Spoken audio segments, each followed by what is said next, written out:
One of the renowned political scientists, Sumit Ganguly, has described India-Pakistan relation as an intractable rivalry. यानी कि एक ऐसी rivalry जिसे reduce, manage या control नहीं किया जा सकता है. And this is quite evident. अगर हम 1947 से लेकर आज तक अभी तक देखें, then India and Pakistan have been indulged in many kind of disputes and wars, और ये अभी भी चल रहा है. However, amidst all these disputes and wars or tensions, there was this treaty called Indus Water Treaty of 1960. And this treaty was hailed as an example of peaceful coexistence, as the possibility of peaceful coexistence between these two countries. तो America के जो president थे उस वक्त Dwight Eisenhower, उन्होंने इस treaty को कहा था bright spot in a depressing world. तो बेसिकली एक्सपर्ट्स का मानना था कि ये ट्रीटी हमें ये शो करता है that India and Pakistan could cooperate on important matters.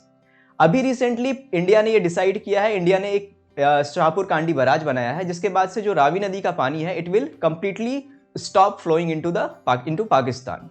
तो इसके बाद से इंडस वाटर ट्रीटी की दोबारा से चर्चा होनी शुरू हो गई है. So in this video we will look into what was Indus water treaty, उसके साथ इश्यूज क्या थे, और अभी जो हाल ही में शाहपुर कांडी बराज बनाया गया है इसके क्या इंप्लीकेशंस है, क्या क्या फायदे हैं for India. So let us start. तो सबसे पहले हम जानते हैं थोड़ा बैकग्राउंड इंडस वाटर ट्रीटी के बारे में. ठीक है, तो Indus water treaty was signed on 19 सितंबर 1960. ठीक है, and one of the mediator of the treaty जो था वो था वर्ल्ड बैंक. ठीक है, तो basically world bank played a very pivotal role in signing of this treaty. ठीक है, और उस वक्त जो हमारे प्राइम मिनिस्टर थे जवाहरलाल नेहरू और जो पाकिस्तान के प्राइम मिनिस्टर थे मोहम्मद अयूब खान, इन दोनों ने ये इस ट्रीटी को साइन किया था. अगर हम प्रोविजंस की बात करें, इस ट्रीटी के प्रोविजंस की बात करें, तो ये ट्रीटी इसलिए भी एक रेयर ट्रीटी है या एक डिफरेंट काइंड ऑफ ट्रीटी है क्योंकि यहाँ पे वाटर का शेयरिंग नहीं हुआ है, यहाँ एक्चुअली रिवर को पार्टीशन कर दिया गया है. तो बेसिकली जो इंडस वाटर सिस्टम है उसके अंदर 6 मेजर रिवर्स हैं, 3 वेस्टर्न रिवर्स है और 3 ईस्टर्न रिवर्स है. तो जो 3 वेस्टर्न रिवर है they are Indus, Jhelum and Chenab. ठीक है, अगर हम मैप पे देखें तो ये रहा आपका western river, Indus river, Jhelum river and Chenab river. तो ये जो वेस्टर्न रिवर है this was allocated to Pakistan for unrestricted use. India भी इसे यूज कर सकता था for domestic purposes, irrigation purposes, और इस पे run of the river dams जो है वो इंडिया या हाइड्रो प्रोजेक्ट बना सकता है. तो run of the river projects क्या होते हैं, वैसे प्रोजेक्ट जहां पे हम पानी को स्टोर नहीं कर सकते, हम पानी की नेचुरल फ्लो को जो है उसे हमें मेंटेन रखना पड़ता है, ऐसा प्रोजेक्ट. तो this was allowed for India. But basically ये जो 3 वेस्टर्न रिवर है इंडस, झेलम और चेनाब, ये पाकिस्तान को एलोकेट हुई थी फॉर अनरिस्ट्रिक्टेड यूज. और वही दूसरी तरफ जो ईस्टर्न रिवर्स थी, रावी, ब्यास एंड सतलज, ये तीनों रिवर इंडिया को एलोकेट हुई थी फॉर अनरिस्ट्रिक्टेड यूजेस. बेसिकली इन तीनों रिवर पे इंडिया का कंप्लीट कंट्रोल है, वो जैसे चाहे इन वाटर्स का यूज कर सकती है इन रिवर में जो वाटर है. उसके बाद एक परमानेंट इंडस कमीशन भी बनाया गया था इसके अंदर. ठीक है, बेसिकली परमानेंट इंडस कमीशन बनाया गया था डिस्प्यूट रिजोल्यूशन के लिए. अगर कोई डिसएग्रीमेंट है तो दोनों कंट्रीज अपने अपने कंट्री में एक परमानेंट इंडस कमीशन बनाएगी which will have to meet at least once a year for dispute resolution or any kind of disagreement. तो ये था इंडस वाटर ट्रीटी. अब इसके अंदर डिस्प्यूट रिजोल्यूशन का भी आपका प्रोविजन दिया गया था. बेसिकली 3 स्टेप्स प्रोवाइड किए गए थे कि कैसे डिस्प्यूट को रिजॉल्व किया जा सकता है दोनों कंट्रीज के बीच में. तो सबसे पहला मेथड था, सबसे पहला स्टेप जो था it was working with the permanent commission. ठीक है, तो जो परमानेंट इंडस कमीशन बनाया गया है दोनों कंट्रीज में, वो दोनों मिलकर डिस्प्यूट रिजॉल्व करेगी, या फिर इंटर गवर्नमेंट लेवल पे इसे किया जा सकता है.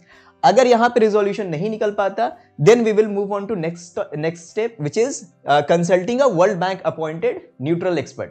तो वर्ल्ड बैंक, हमने देखा कि world bank was a mediator, तो वर्ल्ड बैंक एक न्यूट्रल एक्सपर्ट अपॉइंट करेगा which will further be consulted.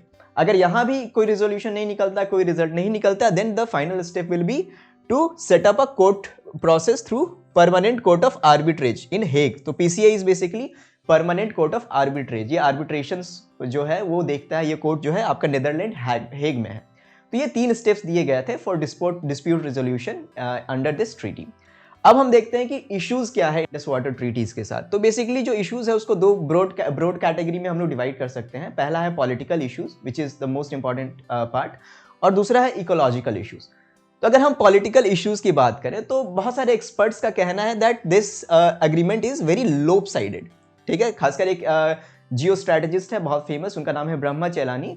उनका कहना है कि दिस इज अ लोप साइडेड एग्रीमेंट क्योंकि इसके अंदर India is only getting around 20% of the total water. जो भी इंडस रिवर सिस्टम है उसका बस 20% इंडिया यूज कर पा रहा है. ठीक है, तो इसलिए इसे एक लोप साइडेड एग्रीमेंट कहा गया. और साथ ही उन्होंने ये भी कहा कि this agreement is an embodiment of restricted sovereignty and too much generosity. तो बेसिकली इनका कहना था कि ऐसा कोई भी वाटर शेयर एग्रीमेंट नहीं है वर्ल्ड में जहाँ की ऐसे रिवर को पार्टीशन कर दिया गया है।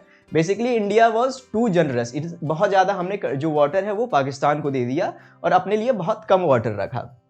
और रेस्ट्रिक्टेड सोवरेनिटी का मतलब ये है कि इनका कहना था कि ये हमने वाटर शेयरिंग नहीं किया, हमने एक्चुअली रिवर को ही बांट दिया। तो basically we have drawn a virtual map जहां हमने वेस्टर्न रिवर और ईस्टर्न रिवर को मैप पे ही डिवाइड कर दिया।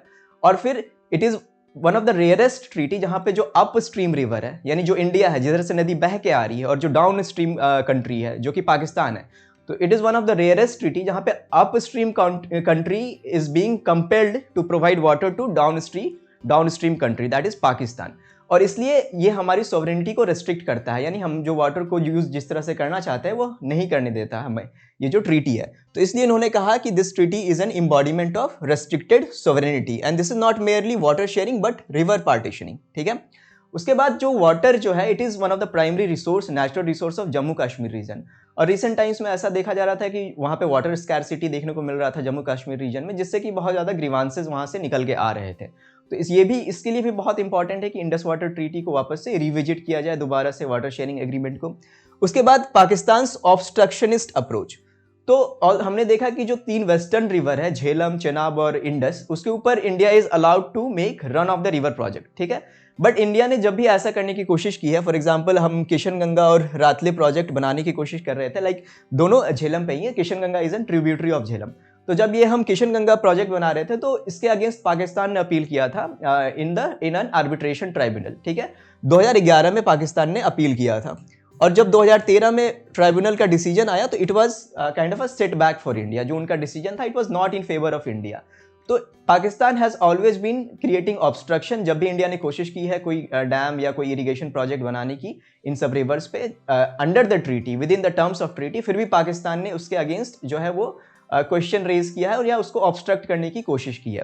तो पाकिस्तान का हमेशा से एक ऑब्स्ट्रक्शनिस्ट अप्रोच रहा है इन दिस ट्रीटी। उसके बाद one of the major issues is terrorism, ठीक है। तो पाकिस्तान स्पॉन्सर टेररिज्म जो है it is one of the major issues, point of conflict between India and Pakistan.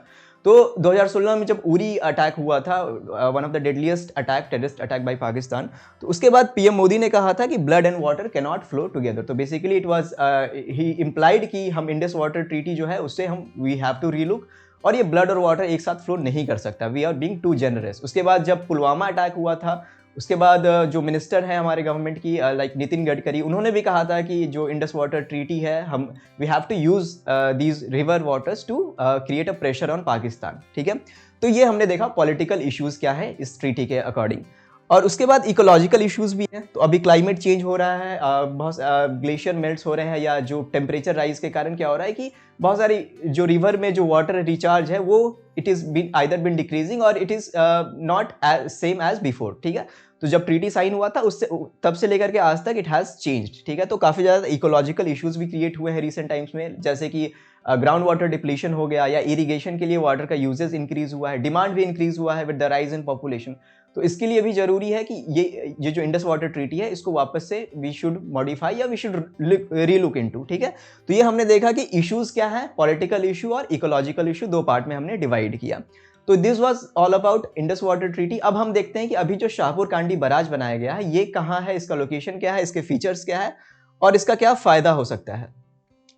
तो अगर लोकेशन की बात करें तो शाहपुर कांडी बराज कहाँ बनाया गया है, बेसिकली रावी नदी पे बनाया गया है, पठानकोट डिस्ट्रिक्ट में, पठानकोट पंजाब में है, और वहाँ पे ये बनाया गया है। Basically it has been built on the downstream from existing Ranjit Sagar dam. अगर हम मैप की बात करें तो यहाँ पे आपका रंजीत सागर डैम है, दिस इज रावी रिवर, ठीक है, ये रावी नदी है, यहाँ पे आपका रंजीत सागर डैम है, एंड ये जो पार्ट है this is your Shahpur Kandi project, ठीक है।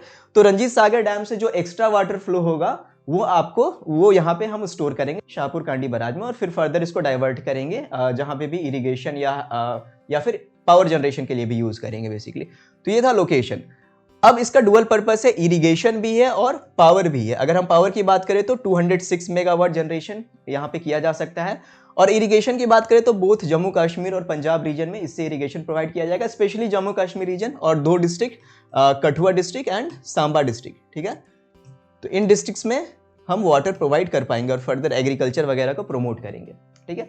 अब ये कोई नया प्रोजेक्ट नहीं है, ये प्रोजेक्ट पहली बार 1979 में इसको इन्विजन किया गया था, प्रपोज किया गया था, और तब से लेकर के बहुत दिनों तक, almost for 40 years this project has been stalled. और फिर फर्दर 2008 में इस प्रोजेक्ट को नेशनल प्रोजेक्ट भी डिक्लेयर किया गया ताकि जल्दी से काम हो, एक प्रायोरिटी लेवल पे इस पे काम किया जाए। बट फिर भी ज़्यादा कुछ डेवलपमेंट हुआ नहीं। बट इन 2018 जो नई गवर्नमेंट बनी थी 2014 में, उसने काफ़ी सीरियसली लिया इस प्रोजेक्ट को, और 2018 में इसके कंस्ट्रक्शन को स्पेड अप किया गया और फाइनली अब जाके ये कंप्लीट हुआ है। और इसके बाद जो रावी रिवर का पानी है, it has been completely stopped from flowing into Pakistan. तो ये था हमारा शाहपुर कांडी बराज, ठीक है। ये बराज इंडिया के लिए काफ़ी बेनिफिशियल हो सकता है, स्पेशली जम्मू कश्मीर और जो पंजाब का रीजन है।